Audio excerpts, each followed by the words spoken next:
နိပညာလောကမှာလေအခုလိုအခွင့်အရေးမျိုးကတကယ်ကိုရှာရှာပါပါပဲပေါ်လာတာဆက်စုနေမှတခါတော့ပဲအခု DevOps ကျွမ်းကျင်မှုအတွက်သမိုင်းဝင်အခွင့်အရေးတစ်ခါကြီးတစ်ခုပွင့်နေပါပြီ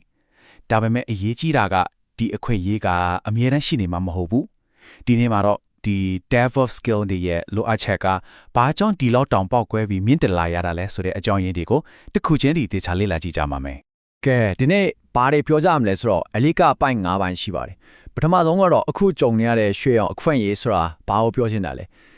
ပြီးတော့ဒီလောက်လောကချက်တွေမြင့်တက်လာအောင်တောင်းကားပေးတဲ့အဓိကအချက်5ချက်ကပါတယ်လေတကယ်လို့ကျွမ်းကျင်သူဖြစ်ချင်နေဆိုရင်ရှောက်လန်းရမယ့် DevOps လမ်းညွှန်ကဘယ်လိုရှိမလဲပြီးတော့ဘယ်လိုထိရောက်လေ့လာမလဲနောက်ဆုံးမှာတော့ဒီခွင့်ရတကာကဘာကြောင့်မကြခင်ပိတ်တော့မှာလဲဆိုတာတွေကိုဆွေးနွေးသွားကြပါမှာဟုတ်ပြီ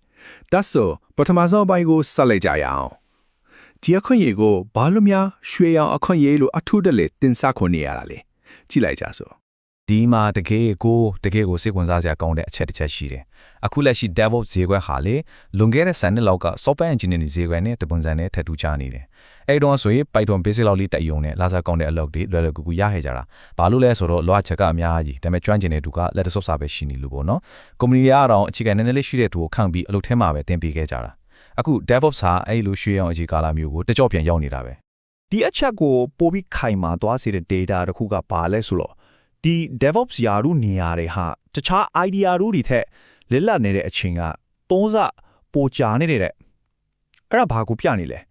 ရှင်းလေးပဲ community က DevOps engineer တွေကိုအသေးအတန်လိုချင်နေတယ်ရှားနေတယ်ဒါပေမဲ့အရေးချင်းပြေးမီတဲ့သူကိုလုံလောင်ရှာမတွေ့ဘူးဆိုတဲ့သဘောပဲ IT ခေါင်းဆောင်ဒီစီကအချက်လက်တွေကလည်းဒီကွာဟချက်ကိုပဲထောက်ပြနေတယ်သူတို့ချက်က39ပိုင်းကဘာပြောလဲဆိုတော့ DevOps ဟာသူတို့အဖွဲ့တွေမှာအကြီးမားဆုံး skill gap ဖြစ်တယ်လို့ဆိုကြတယ်ပြီးတော့30ပိုင်းကတော့ကျွမ်းကျင်တယ်လို့မရှိတာကအကြီးမားဆုံးစိန်ခေါ်မှုပဲလို့သတ်မှတ်ကြပြန်ရောဆိုတော့ဒီ data တွေအားလုံးကလူအပ်ချက်နဲ့ရရှိနိုင်မှုကြားကကြီးမားတဲ့ကွာဟချက်ကိုရှင်းရှင်းလင်းလင်းမိမောင်းထုတ်ပြနေတာပေါ့ဒါဆိုရင်ဒီလိုလိုအပ်ချက်တွေဘာကြောင့်ဒီလောက်တောင်အဆက်မတန်မြင့်တက်လာရတာလဲအဲ့ဒီနောက်ွယ်ကတိကျတဲ့အချောင်းရင်းတွေကိုအပိုင်းထဲမှာဆက်ပြီးလေ့လာကြည့်ကြအောင်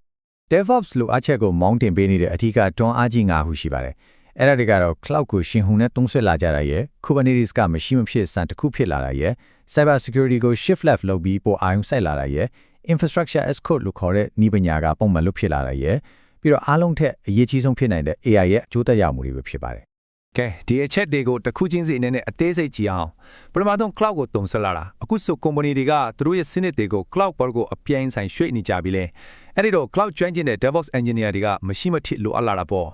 ့ဒုတိယအချက်လွန်ခဲ့တဲ့နှစ်အနေငယ်ကခိရှိပြင်းနည်းပညာလို့သတ်မှတ်ခဲ့တဲ့ Kubernetes အခုဆိုရင်အဲ့ဒါက nice to have မဟုတ်တော့ဘူး must have အခြေခံလိုအပ်ချက်တစ်ခုဖြစ်လာပြီတတိယကတော့ DevSecOps ပါဒါကဘာကိုဆိုလိုတာလဲဆိုတော့လုံခြုံရေးကိုနောက်ဆုံးအဆင့်မှာစဉ်းစားတာမျိုးမဟုတ်တော့ပဲ software ရဲ့လုပ်ငန်းစဉ်အစိုးဆုံးအဆင့်တွေကထည့်သွင်းစဉ်းစားလာတာမျိုးဒါကို shifting left လို့ခေါ်တာပေါ့နောက်ဆုံးအနေနဲ့ infrastructure as code IAC ဒါက server တွေ network တွေကိုလူကိုယ်တိုင်တစ်ခုချင်းစီလိုက်လုပ်နေမဲ့အစား code တွေတုံးပြီးအလိုအလျောက်တိဆော့စီမံခန့်ခွဲတာမျိုးပေါ့ဒါဟာအခုခေတ် DevOps ရဲ့အဓိကအခြေခံတစ်ခုပါပဲအခုအရေးအကြီးဆုံးမောင်းနေအားဖြစ်တဲ့ AI ရဲ့အကျိုးတရားမှုကိုကြည့်အောင်ဒါက2မျိုးရှိတယ်တစ်ဖက်မှာ AI ကအခြေခံ coding တွေကိုအလိုလျောက်ရေးပေးနိုင်လာတော့အခြေခံ programmer တွေရဲ့တန်ဖိုးကကျဆင်းလာနိုင်တယ်လို့ပြောကြတယ်ဒါပေမဲ့ AI ကစနစ်တစ်ခုလုံးကိုနားလည်ပြီးပြီးသူကတယောက်လိုဆုံးဖြတ်ချက်ချရတဲ့ DevOps အလုပ်တွေကိုတော့အစားမထိုးနိုင်ဘူးဒါကြောင့် DevOps ကျွမ်းကျင်မှုရဲ့တန်ဖိုးကပိုတောင်မြင့်တက်လာတယ်နောက်တစ်ချက်ကပိုတောင်စိတ်ဝင်စားစရာကောင်းတယ် AI project တွေကိုယ်တိုင်ပါပဲ AI နဲ့ machine learning model တွေကိုတိဆောက်စမ်းသပ် deploy လုပ်ပြီးစောင့်ကြည့်ဖို့အတွက် MLOps ဆိုတာထူးဖြူ DevOps ကျွမ်းကျင်မှုတွေအကြီးကျယ်လိုအပ်လာတယ် MLOps ဆိုတာကအလွယ်ပြောရရင် machine learning အထက် DevOps ပေါ့ AI model တွေရဲ့ life cycle တစ်ခုလုံးကိုစီမံခန့်ခွဲတာဒါကြောင့် AI ဟာ DevOps လိုအပ်ချက်ကိုနှစ်ဖက်နှစ်လမ်းနဲ့တွားပေးနေတာပါ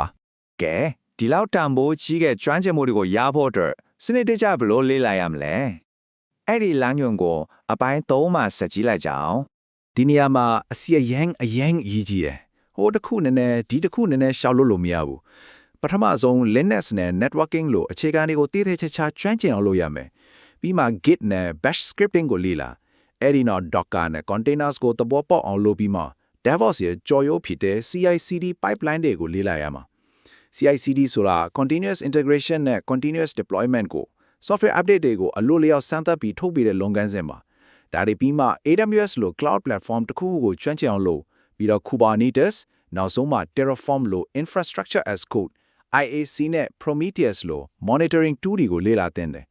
ဒီလေးလာမှုလမ်းကြောင်းကိုပိုပြီးမြင်တာအောင်ပြောရရင်လေအိမ်တလုံးဆောက်တာနဲ့တူတယ်။အုံမြက်ကိုခိုင်ခိုင်မာမာမချပဲပင်ကြမချကန်နဲ့စဆောက်လို့ပဲရမလဲ။အလားတူပဲ Linux တို့ networking တို့လိုအခြေခံတွေမခိုင်မာပဲ Kubernetes လိုအစီအမံနဲ့တူးတွေကိုတန်ပြီးလေးလာမယ်ဆိုရင်အခြေကုနာပဲဖတ်တင်ပြီးပါမှတမ်းမြောင်မှာမဟုတ်ဘူး ဟုတ်ပြီဘာတွေလေးလာရမလဲဆိုတာတီးပြီဆိုတော့နောက်တစ်ဆင့်ကအဲ့ဓာတွေကိုဘယ်လိုထိထိရောက်ရောက်လေးလာမလဲဆိုတာပဲအပိုင်းလေးမှာတော့လူများစုရဲ့တိုးတက်မှုကိုနှောင့်နှေးစေတဲ့အဖြစ်များတဲ့အမားတွေကိုဘယ်လိုရှောင်ရှားနိုင်မလဲဆိုတာကြည့်ကြမယ် ဒီမေကုန်းကိုအရှင်စဉ်းစားကြည့်အောင်ဘာကြောင့်များလေးလာသူတချို့ဟာ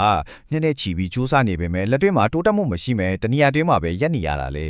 ဖြေကတော့အဖြစ်များတဲ့လေးလာမှုအမားတွေကျူးလို့မင်းနေလို့ပါပဲ ပထမဆုံးအမှားကတော့ tool တွေကိုတစ်ခုချင်းစီတိချစီလေ့လာတာ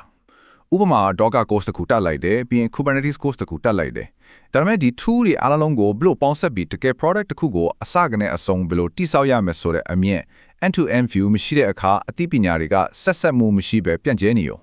ဒုတိယအမှားကတော့အပေါ်ယံပဲလေ့ကျင့်တာဆိုလိုတာကအရာအလုံးအစင်တင်ပြင်ဆင်ပေးထားတဲ့ sandbox ပတ်ဝန်းကျင်တွေမှာလေ့ကျင့်တာမျိုးပေါ့အစပိုင်းမှာတော့လွယ်လိုလိုနဲ့အဆင်ပြေနေတာပဲဒါမဲ့တကယ်အလုပ်ခွင်မှာအစကနေစပြီးကိုယ်တိုင်တိစောက်ရတဲ့အခါဘယ်ကစလို့ဘလို့လောမှမသိပဲလမ်းပြောသွားတတ်တယ် တတိယမှာကတော့အခွင့်အရေးကုန်ကျန်းစီတော့ဘော opportunity cost ကိုထည့်မစဉ်းစားမိတာပဲဈေးပေါ်တဲ့အရေးသွေးမပြေးမိတဲ့တင်းနေတွေနဲ့နည်းနည်းချီပြီးအချိန်ဖြုံးနေတာကပိုက်ဆံချွေတာရရောက်တယ်လို့ထင်ရနိုင်တယ်ဒါပေမဲ့တကယ်တမ်းမှာတော့အဖိုးတန်တဲ့အချိန်တွေနဲ့ရတဲ့လက်ဆမြင့်တဲ့အလုပ်အခွင့်အလမ်းတွေကိုပေးဆက်လာရတဲ့အတူတူပဲ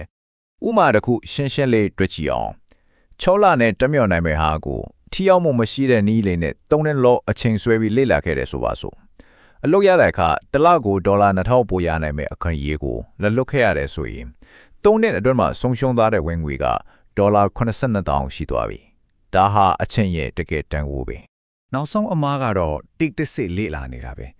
ကိုယ့်ရဲ့တင်ယူမှုခီးနဲ့လွတ်ဆောင်နေတဲ့ project တွေကိုဘယ်သူမှမပြဘဲနေတဲ့အခါအလုပ်ခေါ်ယူသူတွေကကိုယ့်ကိုဘယ်လိုရှာတွေ့နိုင်မလဲကိုဘာတွေတင်ယူနေတယ်ဘာတွေတိစောင့်နေလဲဆိုတာကို LinkedIn လိုနေရာမျိုးမှာပုံမှန်လေးမျှဝေခြင်းအပြင်ကိုယ့်ရဲ့တရှိမှုကိုမြင်သာအောင်လုပ်ပြီးအခွင့်အလမ်းတွေကိုကိုယ့်စီရောက်လာအောင်ဖန်တီးလို့ရတယ် ကဲအားလုံးပြီးတော့ညီကုန်းချိုအနေနဲ့အစားမှာပြောခဲ့တဲ့အရေးတကြီးလှုပ်ဆောင်ဖို့လိုအပ်တယ်ဆိုတဲ့ချက်ကိုအပိုင်းကမှပြန်သွားကြရအောင်ဘာလို့အခုချက်ချင်းစလုပ်ဖို့လိုတာလဲ လွန်ခဲ့တဲ့ဆယ်စုနှစ်တခုကျော်လောက်က software engineering ကိုစောစောစီးစီးဝင်ရောက်ခဲ့တဲ့သူတွေကကြီးမားတဲ့အခွင့်အရေးကောင်းတွေရခဲ့ကြတယ်အခု DevOps မှာအဲ့ဒီလိုသမိုင်းဝိုင်းအခွင့်အရေးမျိုးထပ်ရောက်လာပြန်ပြီဒါပေမဲ့တခုသတိပြုရမှာကအခုခေတ်ကအရာလုံးပိုမြန်နေတယ်အထူးသဖြင့် AI ရဲ့အရှင်ကြောင့်ဒီအခွင့်အရေးတစ်ခါကအရင်ကထက်ပိုမြန်ပြန်ပိတ်သွားတဲ့ချက်အများများတယ် အဆုံးသတ်အနေနဲ့စဉ်းစားစရာမေးခွန်းတစ်ခုနဲ့အဆုံးသတ်ချင်ပါတယ်နောက်ထပ်နေ့အကြာမှာဒီခွင့်ရေးကိုစုပ်ကိုင်ထားနိုင်တဲ့သူဖြစ်နေမလားဒါမှမဟုတ်မျက်စိရှိမှတင်ဖြစ်သွားတဲ့အခွင့်အရေးကြီးတစ်ခုကိုထိုင်ကြည့်နေခဲ့ရတဲ့သူဖြစ်မလားရွေးချယ်မှုကတော့ကိုယ်တိုင်ရဲ့လက်ထဲမှာပဲရှိနေပါတယ်